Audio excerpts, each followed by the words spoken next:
Welcome back, it's your guy Engineer Mojo with another car tutorial video. Today we are working on a 2019 Toyota CHR and we're going to be changing out the brake pads, front brake pads to be exact. To get it started fast, tools you will need are 13mm socket, 21mm socket or tire iron, socket wrench, disc brake quiet spray or gel, large C-clamp, pliers and flathead screwdriver, brake cleaner spray, catch can or towel, safety jack and jack stands of course. Provided the torque specs as well for the bolts to remove. If I change those at all, if I get some updated information, I'll put the full tool list in the video down below, video description down below. Time to get the install started. Next, you'll need to locate the jack point on your car. This is the driver's side I'm looking at. You'll see a reinforced section right there where you can apply your jack and jack stand. Here's a close-up of how that is situated. The wheel has been removed and now you see the caliper housing and brake pads. I'm showing the two 13mm bolts that will need to be removed. You'll need to have some sort of plier or channel lock to hold the square pin that twists as well. Here's a close-up of that. Just hold that tight with either some pliers, adjustable pliers, or channel locks. Then you take the 13mm socket, remove the caliper bolts. There are only two bolts to remove here, two 13mm bolts. As you see, when I remove the caliper housing, I place it right on top of the rotor. Let's make sure there's not too much tension on the brake line. You don't want to break that brake line and cause any damage. Just want to show you the look of the brake pads. This is also where you confirm that the brake pads you bought are the same size. It comes with some brake quiet grease, organic grease. I thought that was a little funny, but you can use that instead of the spray. Here are the replacement retainer clips.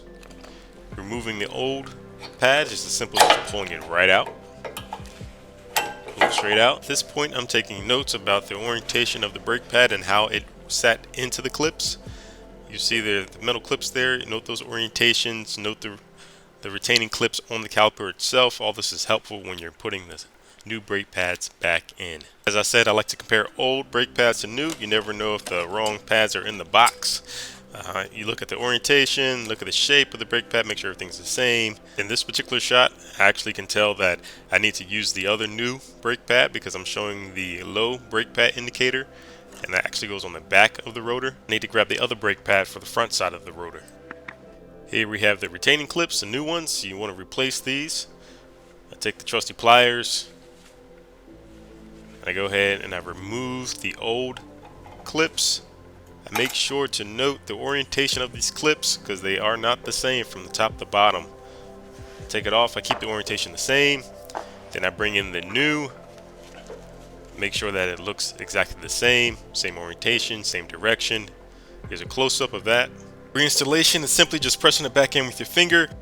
Be careful when putting these back in, making sure that they are not in contact with your rotor. If they are in contact when you're driving, you will hear a screech. You do not want that.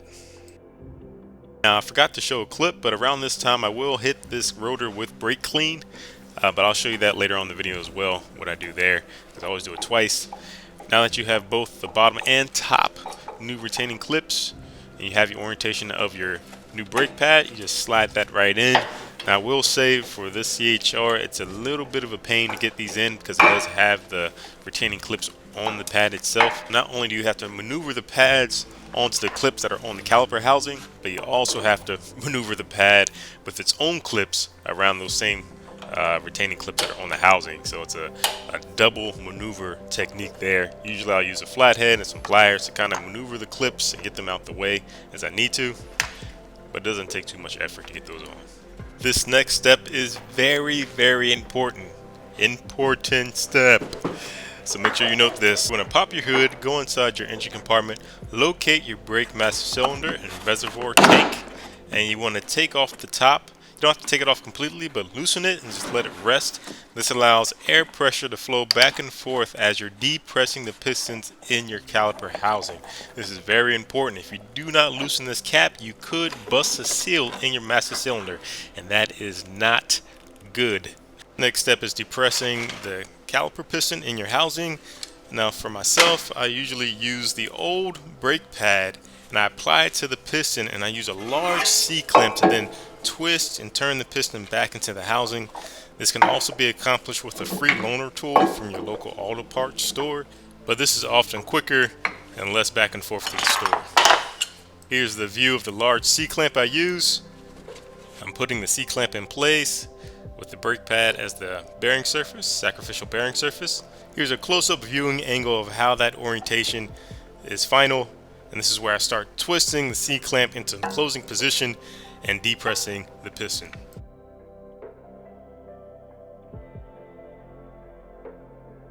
One more close-up of the piston and how I've pushed it back into the housing. As you see, it's pretty much flush with the back of the housing. Now I move to the backside brake pad of the rotor. This is where you have the indicator clip as well for this car model.